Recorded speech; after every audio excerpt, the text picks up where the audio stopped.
President Buhari on peace moves in Mali.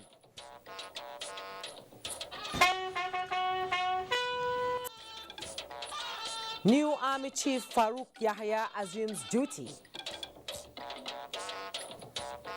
So what the Ministry of Finance has been managing is the cash, the liquid funds that come, that are recovered in Naira as well as in foreign currency. Finance Minister appears before House Ad Hoc Committee on looted funds, sets the record straight.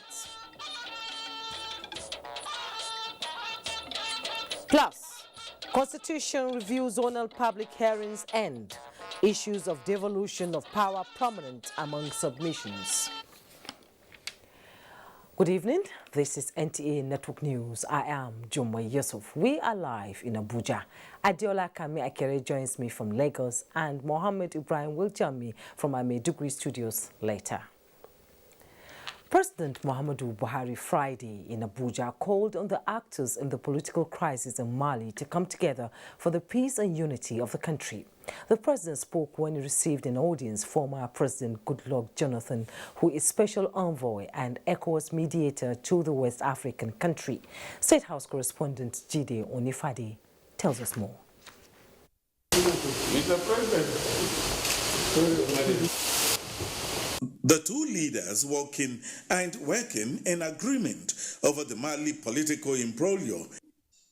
As President Muhammadu Buhari remarked, a situation where most parts of the country are in the hands of insurgents calls for a consensus and restoration of peace and not a further escalation of the crisis. Minister of Foreign Affairs Geoffrey Onyema speaks more on how the president feels on the situation in Mali. Well, he is extremely disappointed with the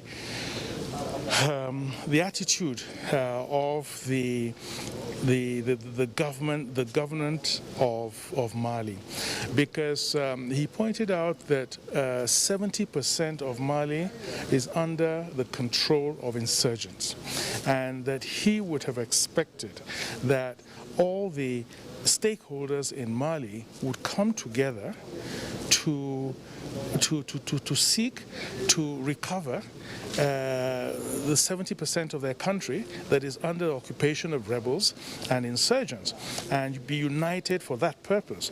Former President Goodluck Jonathan had briefed the president of the current situation in Mali after meeting with the key political actors ahead of the meeting of ECOWAS leaders under the chairmanship of President Nana Akufo-Addo of the Republic of Ghana. He added that the meeting of the regional leaders was necessary to urgently find an acceptable solution to the current impasse in the West African nation. Again, Minister of Foreign Affairs Geoffrey Onyema speaks more on this.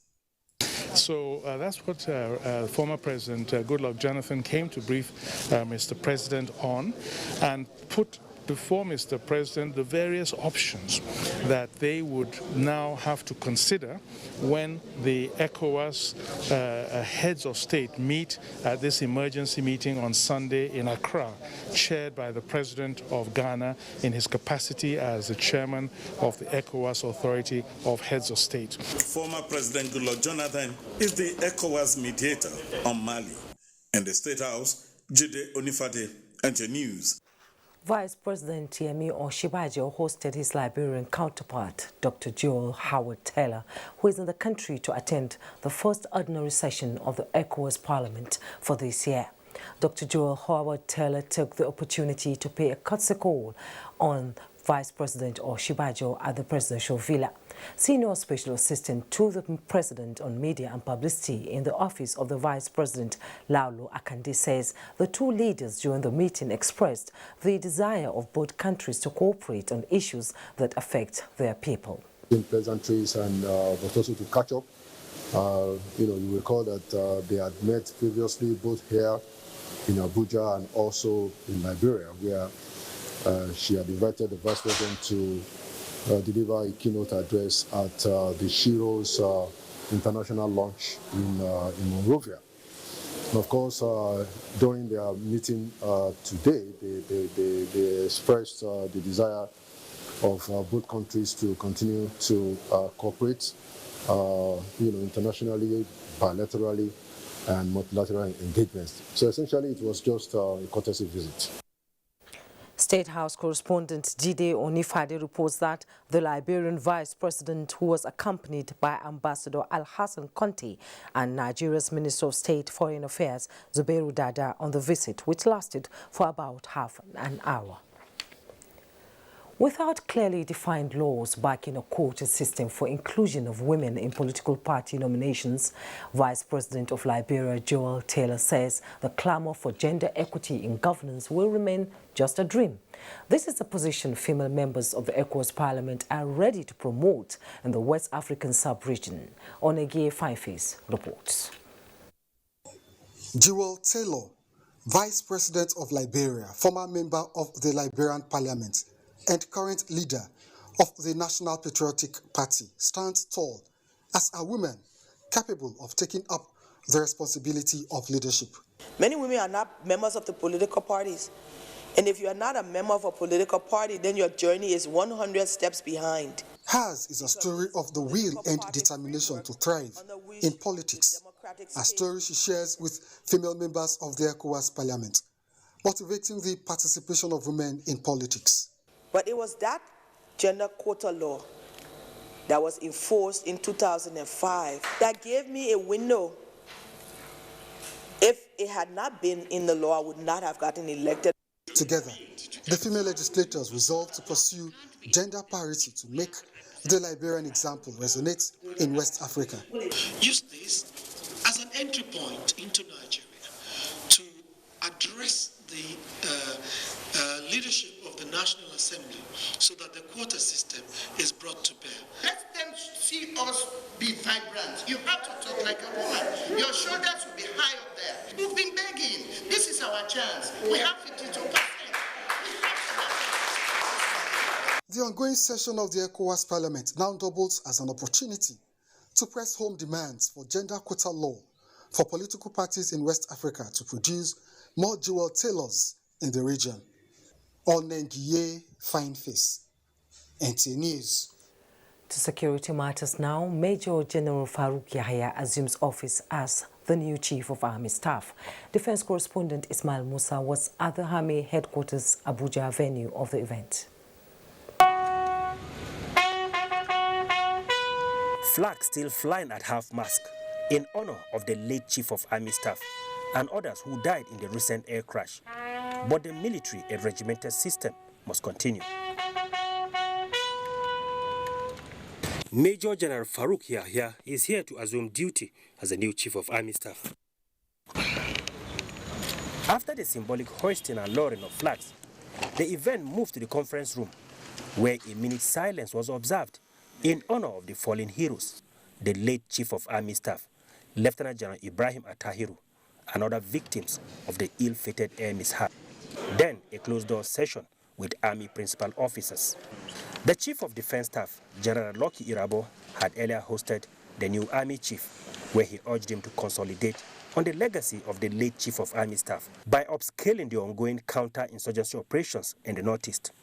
President Muhammadu Buhari on Thursday, the 27th May 2021, appointed Major General FAROUK YAHAYA as the new Chief of Army Staff. From the Defense Headquarters in Abuja, Ismail Musa, NTA News. Meanwhile, the Minister of Defense, Major General Bashir Salihi Magashi, retired, has commended the Commander-in-Chief of the Armed Forces of the Federal Republic of Nigeria, President Muhammadu Buhari, for the strategic appointment of Major General FAROUK YAHAYA, the 22nd Chief of Army Staff, succeeding the late Lieutenant General Ibrahim Atahiru, who died in a plane crash alongside 10 others last Friday in Kaduna. A statement signed by the Special Assistant on Media, Mohammed Abdul Qadir, General Magashi, who says the appointment puts national interest first, describes the new Army Chief as an organic infantry general who is tested and trusted to actualize the national aspiration of restoring peace in the dark areas of insurgency, kidnapping and banditry, as well as other threats to the nation's corporate existence. The Defense Minister expresses optimism in the professional pedigree of the former theater commander Operation Hadenkei. General YAHAYA in taking offensive and aggressive campaigns to the camps, corridors and cells of the adversaries with a view to obliterating them.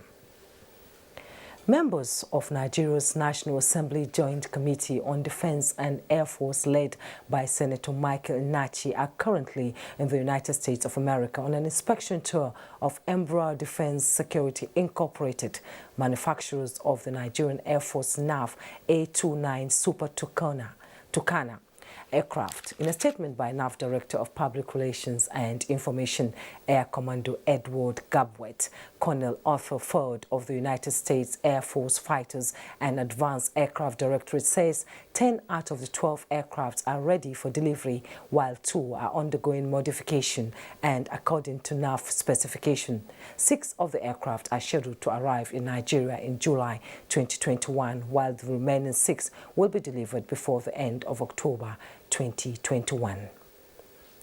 And as part of measures towards actualizing a formidable domestic safety in the Nigerian Air Force, Special Operations Command of the force in Bauchi has organized a one-day seminar to enhance safety awareness of its personnel. Muazu Hassan reports. As the saying goes, safety is everybody's business. It is in line with this that the headquarters of the Nigerian Air Force Special Operations Command Bauchi organized this domestic safety seminar for officers, airmen and airwomen of operational, engineering, medical and other support arms and units under special operations to drive the importance of domestic safety culture. See that the resources involved in training our personnel and procurement of the Nigerian Air Force assets are huge.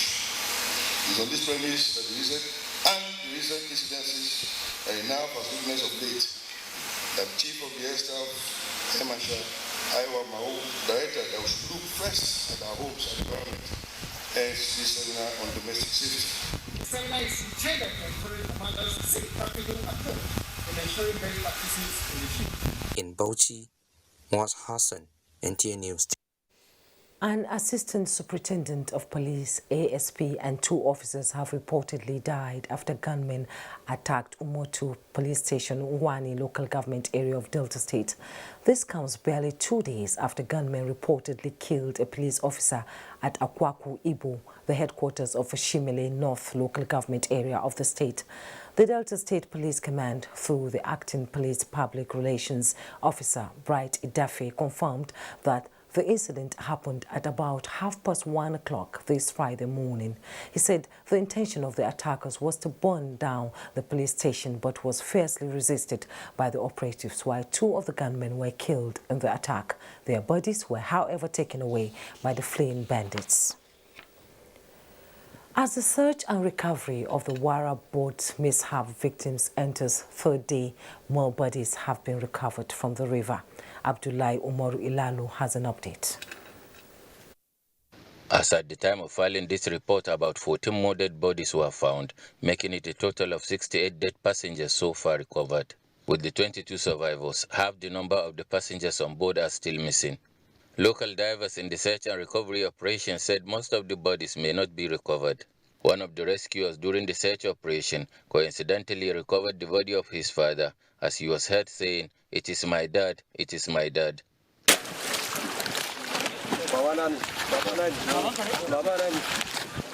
The rescuers called for more support in terms of materials needed for the operation. Part of the problem we are facing here is lack of enough materials in recovering the corpse, and also funeral closing. So government should do more. Governor Abubakar Atiku Bagudu is said to have visited the area to commiserate with the bereaved families and people of the area. Abdullah Omar Ilalu, NTA News. This is NTA Network News. We'll be right back. Don't go away. Hooray! You can now buy and register a new Airtel SIM card and enjoy 8 times bonus on all your recharges. Visit any certified Airtel shop today with your NIN and get instant double data and 8 times bonus on every recharge. If you don't have NIN, you can also register for it at the Airtel shop. This offer is available to all new Airtel customers. Airtel, the smartphone network. I look for pension fund administrator. We're soft.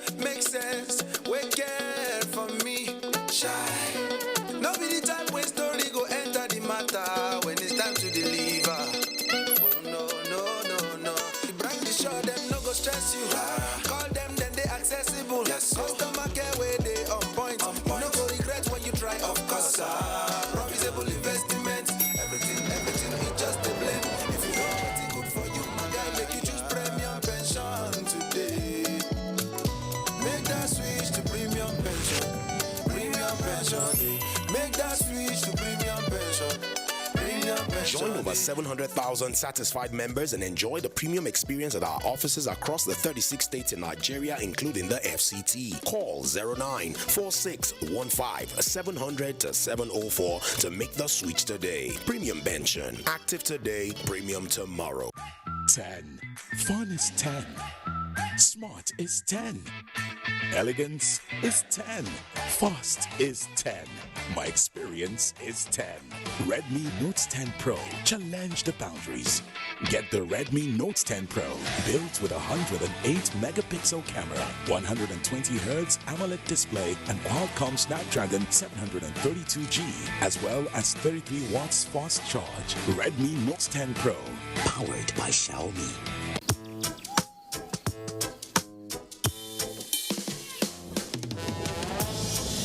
Today, gone tomorrow. Cause you volatile like the water. And you promise what you don't know. Sometimes it's right and then it's so wrong. Them go do like say them why. We promise you the world. Brother, all now worship. Upon all of the open eye, I see no feel water. Like you the letter.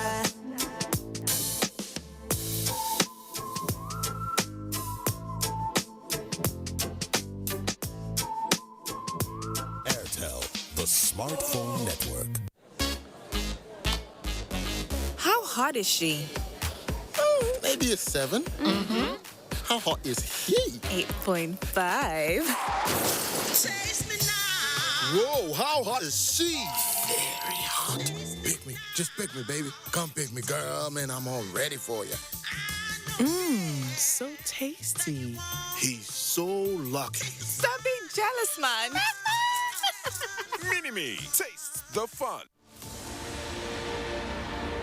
Visit our website on www.nta.ng for more news and updates, or follow us on Twitter at NTA News Now.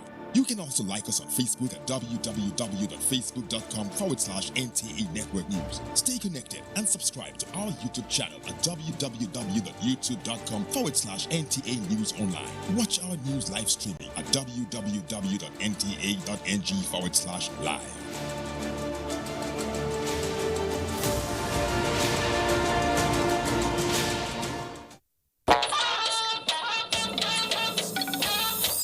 You're welcome back.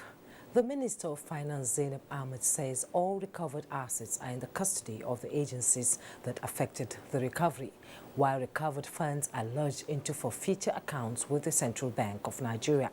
The minister gave the insight during an appearance before the House of Representatives ad hoc committee investigating the management of recovered looted funds and assets. National Assembly correspondent Lami Ali reports. The minister, who is making a first appearance before the committee, explained that the status of accounts harboring recovered looted funds are as contained in records submitted to the committee by the Office of the Accountant General of the Federation. She added that amounts were being borrowed from some of the recovery accounts to fund the budget and some exceptional requirements. So what the Ministry of Finance has been managing is the cash, the liquid funds that come that are recovered in Naira as well as in foreign currency.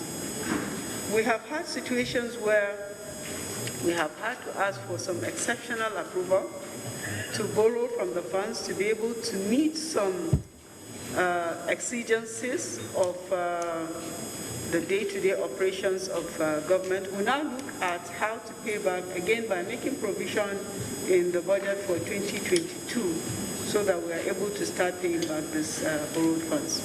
The committee frowned at this development, pointing out that only the National Assembly can authorize utilization of funds as provided in the Constitution. The committee mandated the minister to set up a technical team which will work with the committee in the ongoing investigation. In its quest for additional information after explanation from the Accountant General of the Federation, Ahmed Idris, on the various transactions in the recovery accounts, the committee has invited the Central Bank Governor, Godwin Emefiele, to appear with details of all recovery accounts. In another development, House Committee on Environment has held a public hearing on 3 bills which seek to tackle environmental hazards being experienced in the country. These they are very important to the development and growth of our environment. The bills are on the Great Green Wall, regulation of forestry and environment trust fund. From the National Assembly, Lami Ali, NTA News. Chinese ambassador to Nigeria Chu Jiancheng and Minister of State Petroleum Resources Timothy Silva have called for the deepening of bilateral relations between the two countries. The both agreed on sustainability of the excellent relationship existing between their two countries. A statement by the Group General Manager and Special Assistant Media to the Minister of State Petroleum Garbadin Mohammed quotes the ambassador and minister agreeing that the recent revocation of some oil mining licenses, OMLS, held by ADAX, a Chinese-owned company, was purely a commercial decision that must not be allowed to impact the excellent relationship between the two countries, while reiterating that the relationship is intact. The interface, which held at the minister's office at the NNPC Towers in Abuja, ended with the Chinese ambassador extending an invitation to the Nigerian Minister of State Petroleum Resources to visit China. Sylvia accepted the invitation and promised to pay a visit to China later in the year. Nigeria can stay out of recession and sustain the current economic growth with the right policies and effective implementation. At a policy dialogue in Abuja, experts are optimistic of the nation's post-COVID-19 recovery process. Kelvin Ohane reports. Although Nigeria marginally exited recession and with a minimal GDP growth rate, speakers believe only the sustenance of the right policies, particularly in the agricultural and production sectors, can keep the country afloat. The policy dialogue is essentially to evaluate the nation's economic recovery plans and suggest how to rejig the policies for seamless implementation.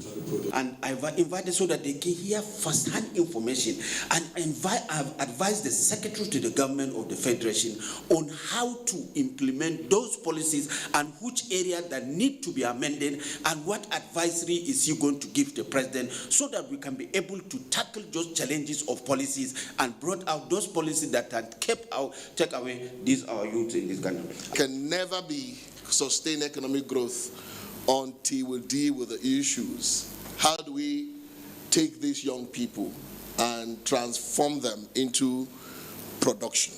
The policy dialogue under the auspices of the Office of the Senior Special Assistant to the President on Policy Development and Analysis is a monthly endeavor aimed at pointing policymakers in the right direction. In Abuja, Kelvin Ebunwaye, NTA News. A 2-day public hearing by the Senate Committee on the Review of the 1999 Constitution has ended in Akure, with stakeholders advocating amendment to grey areas to meet the demands and expectations of Nigerians. Some of the participants at the hearing were of the view that the nation will be on the path of true federalism if the numerous input from part of the amendment. Abiola Ario reports. The inadequacies identified in Nigeria's 1999 Constitution are said to be among the major factors slowing down the country's pace of development. This is what the 2-day public hearing by the Senate Committee on the 1999 Constitution Review seeks to address by harmonizing stakeholders' contributions to meet contemporary democratic system of government. If good governance continue to elude the masses when government is far away from them. The federal and the states, they are too far away from the grassroots. And local governments are the answer. As a way of restructuring, mine may not really be a true federalism kind of thing. But what I recommend is that with the creation of more states and local governments, with the passage of the Petroleum Industry Bill, with the abrogation of open grazing and some of those things, that the zones will be more consolidated and it will enhance service delivery. But when you have more women in parliament, there will be life. You know, a lot of development issues will be given the kind of life that it requires. We have come here to collect your opinions, and be rest assured we will do a non-partisan report on those opinions. Participants were drawn from Ekiti, Osun, and the host, Ondo States, in Akure, Abiola Rio, NTA News.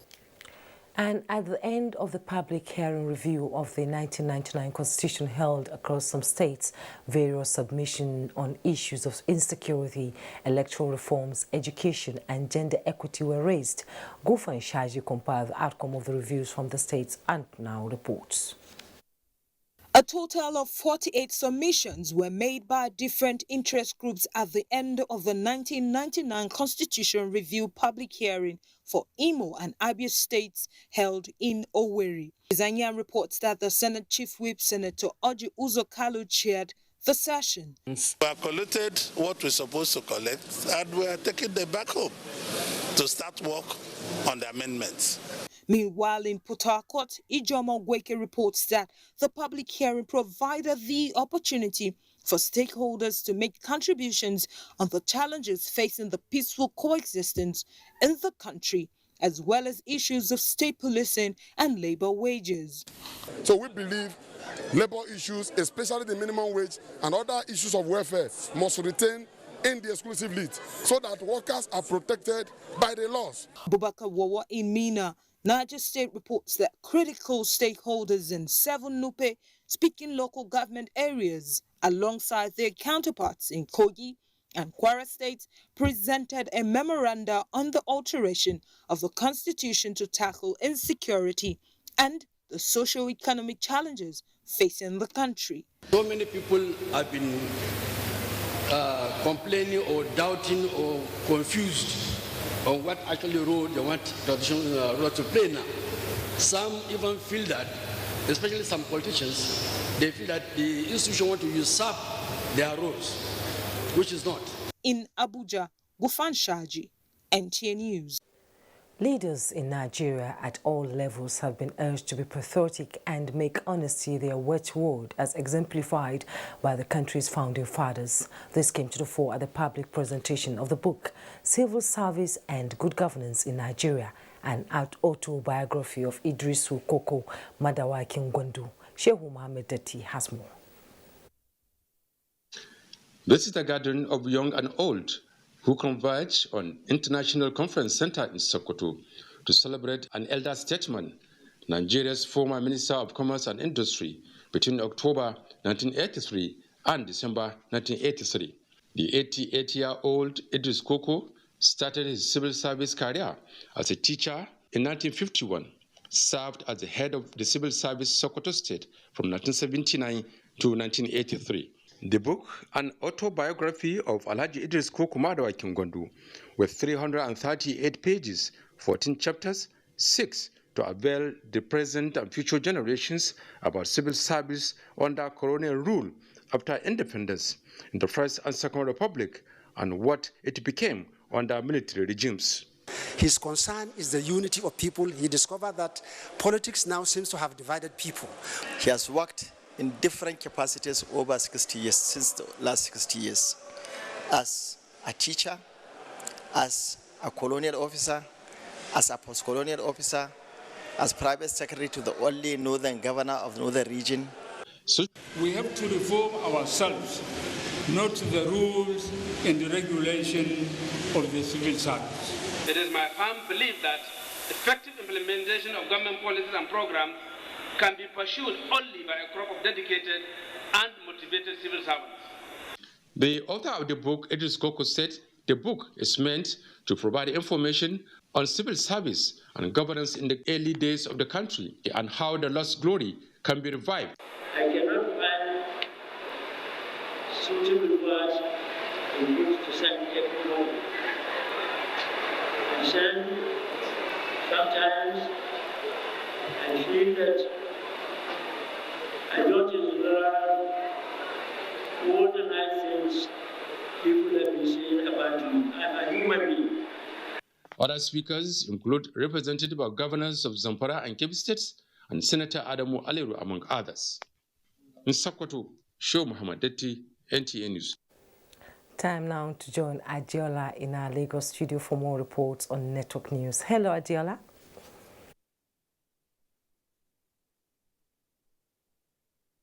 Hello, Jummai. Good to see you. Shareholders of a leading player in consumer goods in Nigeria, NASCON Allied Industries PLC, are smiling to the bank as the company declares a turnover of 2% increase from the previous year, 2019. Our Yusuf reports that this was revealed at the company's annual general meeting in Lagos. The management of NASCON Allied Industries PLC, one of Nigeria's leading consumer goods company, which specializes in the production and marketing of refined salt, seasonings, and vegetable oil, informed the shareholders that for the financial year ended December 31st, 2020, the company recorded a turnover of 28.01 billion naira, representing a 2% increase from the previous year, 2019, which recorded 27.49 billion naira. Profit after tax increased by 46% to 2.69 billion naira for the year, compared to 1.85 billion naira in 2019. This time next year, we will be looking at NASCON as quite a different company. Once the, obviously in the early stages of any new production facility, there are teething problems, etc. We're working through those now, but the potential is enormous. And we saw our profits rise during the year. So even though there was a pandemic, there was also opportunity in the market. Redefining our route to market and also focusing on servicing our customers better, we're able to scale through. If you look at the column, and for the shareholders, it is a feat that can only be imagined, especially with global challenges posed by the COVID-19 pandemic. We have been able, the company, to pay 40 kobo dividend, which was lower than what we paid the previous year. But with the coming of the salt village, I believe the company may be able to add another 100,000 tons of cement, and that will increase the revenue. Following the reverse takeover of NASCON by Dangote Salt Limited in 2007, the company has evolved to become Nigeria's leading refiner and distributor of household, food processing, and industrial use salt. In Lagos, Awol Yusuf, NTA News. The Customs Strike Force Team A says it is all out to salvage the economy of the country from smugglers who are bent on destroying it by frustrating their activities and causing them financial losses. The coordinator, Amadou Shaibu, stated this at a briefing on the team's anti-smuggling drive from April till date. Michael Olaleye reports. We are going to destroy them. Labeled as chest and lung tablets, these unbranded drugs are total contrasts from their original contents. The curiosity of the customs led to their interception. Open inside and see is more or less more than 12 horsepower. Chemical analysis will tell you what 1 horsepower it is. Anybody that takes this will be able to work relentlessly for 72 hours without stop. The items, packed in 664 cartons, the customs explained did not only fail regular checks, but also invaded due process. Also seized are 530 cartons of footwears and 575 bays of second-hand clothing, falsely declared as vehicles, engines and parts. The coordinator, who lamented the economic and health implications of importing these kind of items, believes the seizure will send a message to importers. They should desist from bringing this type of unwholesome importation. You agree with me that footwear is banned? We can produce it in this country. Our youth, teeming youth, boys and girls are doing it better than what they are bringing in. Equivalent of 3 trucks of foreign rice and 1,440 cartons of supermarket goods were captured on the list of the strike force anti-smuggling drive from April till date, and the force also raised demand notices in the tune of 420 million naira. In Lagos, Michael Olaleye, NTA News. We're not done just yet. Abolade Salami has business news. Abolade, is over to you. Thank you so much, Adiola. Good evening and welcome to the Business News segment. The federal government is seeking more public-private partnership in bridging the infrastructural gap, a critical component for achieving economic diversification. Experts at a webinar headed by the Minister of Finance, Budget and National Planning says improving the nation's infrastructure would require adopting new models of investment that would address the new challenges brought up by COVID-19. As Budget and National Planning Zainab Ahmed at a webinar announced that from the 2021-2022 budget cycle, all infrastructure projects in Nigeria must be screened for public-private partnership, sustainability and compliance with the National Integrated Infrastructure Master Plan by the Ministry of Finance, Budget and National Planning and the Bureau of Public Enterprises before inclusion in national budget and subsequent procurement. Some estimates of the fundings needed to close the infrastructure gap, suggestions and a new approach introduced were also brought to the fore by panelists in treating the role of public and private partnership as significant to actualize the target. Good infrastructure can expand the productive capacity of the economy by connecting supply chains. It's critical for investors to see governments acknowledge that transparency is a two-way process. To close the infrastructure gap, they suggest investment in multiple billions of dollars each year in line with the Sustainable Development Goal. And now let's shift our attention to the capital market, where equities closed the week in green, appreciating by 0.56%. Details in this report. The bull lived up to its name at the close of Friday's trading, appreciating by 0.56%, with an Ocean index of 38,256.95 basis points. Volume of shares traded stood at 228 million, valued at 3.68 billion naira, traded at 3,318 deals, with a market capitalization of 19.9 trillion naira. Ikeja Hotel, with 1% appreciation, led on the gainers table, followed by Realex and Nimet, gaining 7 and 16% respectively. On the flip side, Academy, with 3% depreciation, led on the losers table, while Asako and John Oates had their share of loss as they declined by 12 and 5%. On the activity chart, all sectors posted gains as NGX banking, consumer goods, industrial, insurance and oil and gas appreciated by 0.14%, 0.56%, 0.57%, 2.50% and 1.78%. And that does it on business news. Jummai in Abuja will be back with the rest of the news after this short time out. Please do stay with us. I need help, so please go to the market and get me everything I need to cook this food. Get my pepper and get my onions. I'm waiting. Do you know how to buy pepper? Do you know how to buy sachet? You won't even let my mother come and stay. I need help. Do you know how stressful it is taking care of these 3 kids? Are you still there? If you're not getting me fresh meat, do you understand? Okay, I'm at the meat. Can you switch to video call, please? Okay, give me that one. The one by your side. Okay, fine. Babe, please.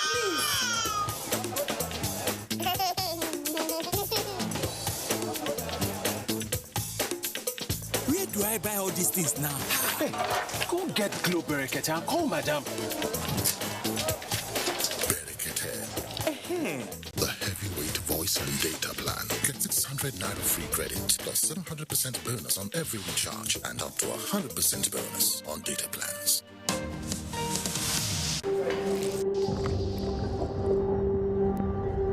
Beat sensitivity pain fast with SENSODYNE Rapid Action Toothpaste. Sensodyne Rapid Action Toothpaste. Available in a big 100-gram tube and a small 25-gram tube. John, you can use our toilet now. Ew! My mommy said I should always use a toilet that is cleaned with Hypo Toilet Cleaner. James will bite my bum bum. John, what's the problem? Use Hypo Toilet Cleaner. Introducing the new and affordable Hypo Toilet Cleaner. Kills germs and deodorizes your toilet. Revision classes on television for students in secondary schools in English and mathematics will commence on the NTA. The revision classes will transmit Mondays to Fridays from 5 p.m. to 5:30 p.m. on the network service of the NTA. This is organized in preparation for the various national examinations and orders. This is brought to you by the Federal Ministry of Education.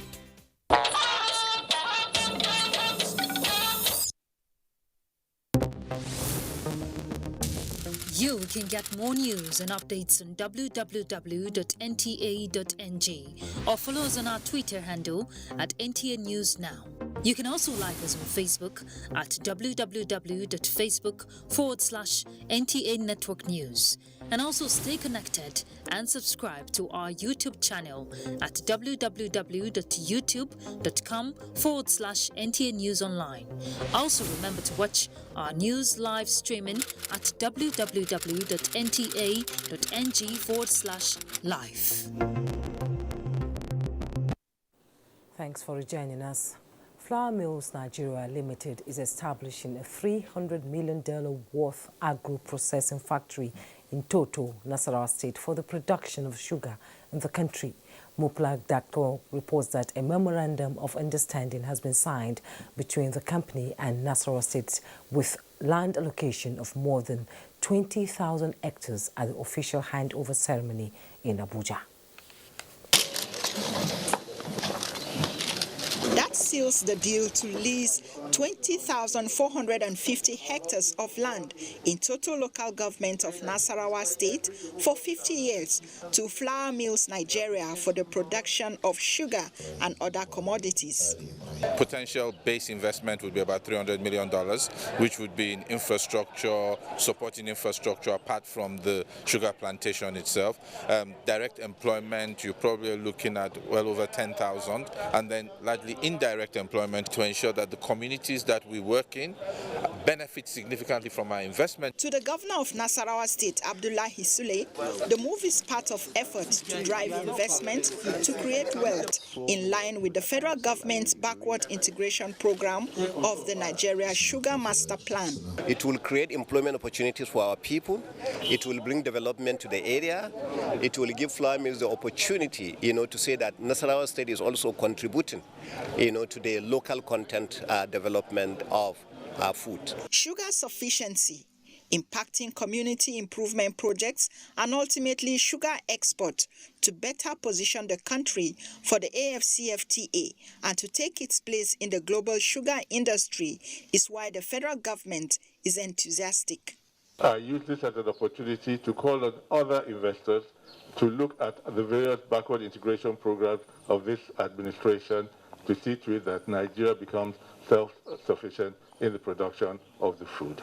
Because this is where we could fulfill our promise and commitment that we eat what we grow and we grow what we eat. Land preparation and preliminary construction on the land is to commence immediately, and production is expected to start in the next 12 months. In Abuja, Muplang Dakok, NTA News. The federal government has listed another batch of 132 travelers as threats to public health after violating Nigeria's COVID-19 travel protocols. A statement signed by the Chairman Presidential Steering Committee on COVID-19 and Secretary to the Government of the Federation, Bas Mustafa, indicates that all 132 persons of interest are returning Nigerians who evaded the mandatory 7-day quarantine for persons arriving from restricted countries of India, Turkey and Brazil. The PSC chairman says the violators must report to the nearest state public health department within 48 hours for immediate evaluation and also call the Port Health Services Federal Ministry of Health for further directions. The affected persons risk suspension of their passports for 1 year as well as prosecution if they fail to submit themselves to the Port Health authorities. It is another May 28 and the issues of menstrual hygiene management and sensitization for the female child are up again in the public domain. This year, the Bita Kumi Foundation is reaching out to adolescents in schools, and Abdul Malik Hassan reports that this year's theme of "We need to step up action and investment in menstrual health and hygiene now" is being drummed into the ears of all.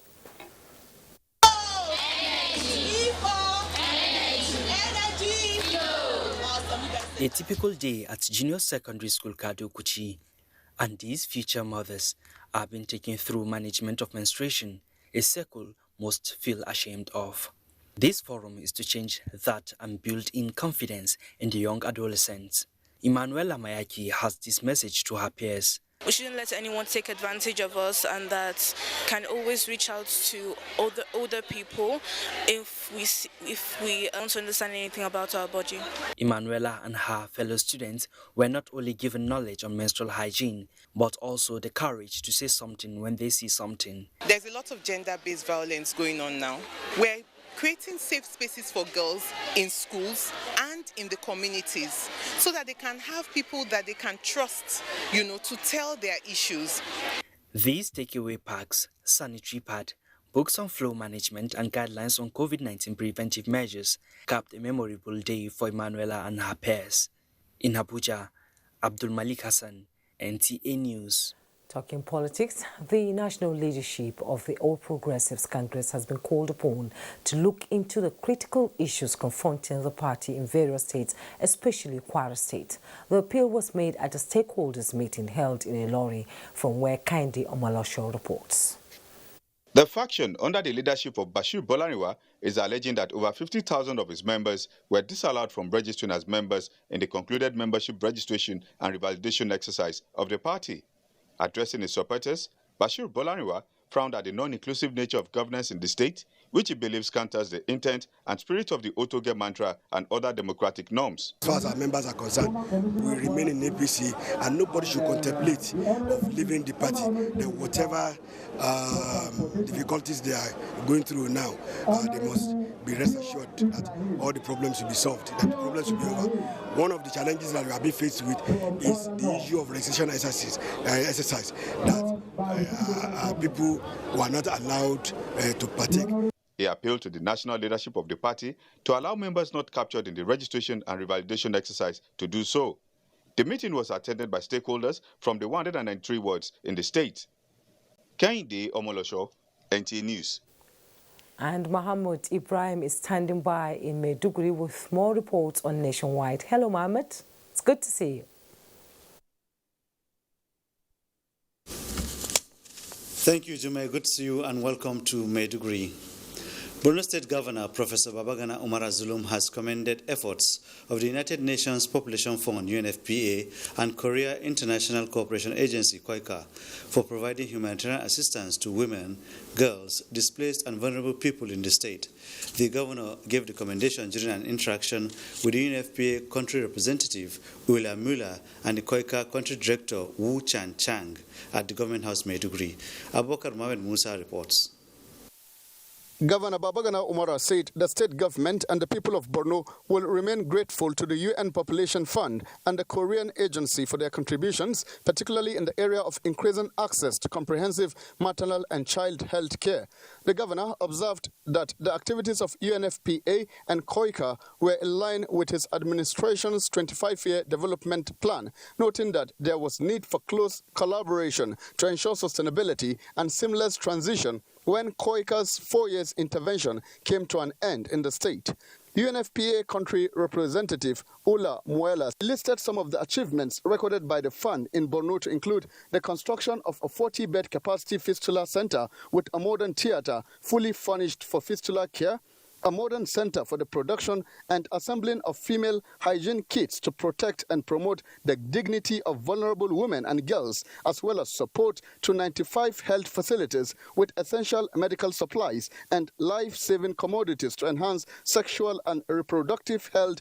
KOICA country director said he was in the state to assess the impact of KOICA's support and to see how he could further liaise in areas of family planning and investment on people as well as agriculture. In Maiduguri, Abubakar Mohammed Musa, NTA News. Borno State government, in its quest to commence academic and other activities in areas and institutions occupied by internally displaced persons in Maiduguri State capital for over 7 years, has embarked on first phase of relocation of IDPs to Auno Housing Estate and Damasak in Mobar local government. Over 500 households of about 10,000 individuals are expected to form bulk of the first phase of the current resettlement exercise. Yagun Subukar reports. Following the pronouncement by Borno State Governor to resettle IDPs and close camps before the end of this year, another phase of relocation exercise has commenced in Maiduguri, the Borno State capital. IDPs from Abadan and Mobar local government areas occupy Mogoli's camp in the higher institution of learning, numbering 453 households, will be relocated to either Damasak or Auno new housing estate built by the Zulum-led administration based on their choices of resettlement, where government will support them with assorted grains and condiments, in addition to cash of 50,000 naira to all heads of households and their wives to support upkeep of their families. Make sure that there's security in that area, and there's also health facilities.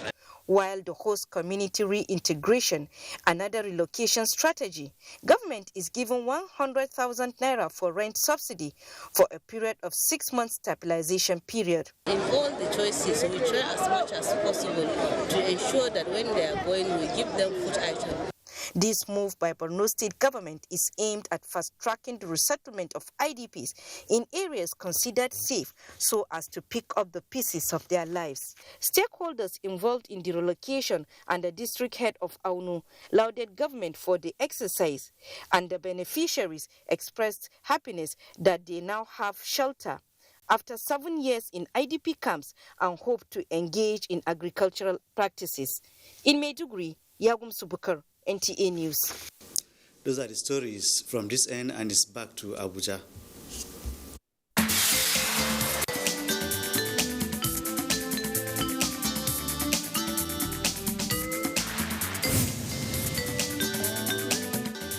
Six years down the line, how has the Buhari administration fared? Governance and development is our focus on NTA Tuesday Live next week. It is going to be analytical, incisive, educative, and expository with those who should know. Tuesday Live, every Tuesday at 10:30 p.m. Join us.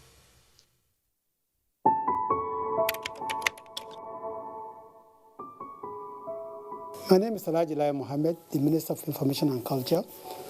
I just received my first dose of the COVID-19 vaccine, and I'm glad I did so. This vaccine has been proven to be safe and efficacious.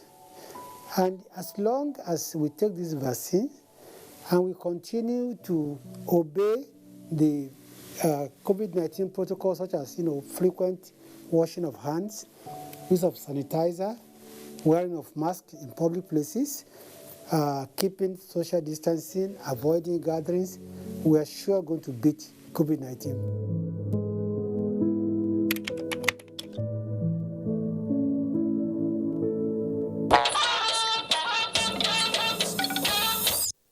Welcome back. Attention of soccer lovers across the globe will be centered in FC Porto's Estadio do Dragão Saturday as Manchester City face English rival Chelsea in the final of the most glamorous club contest in Europe.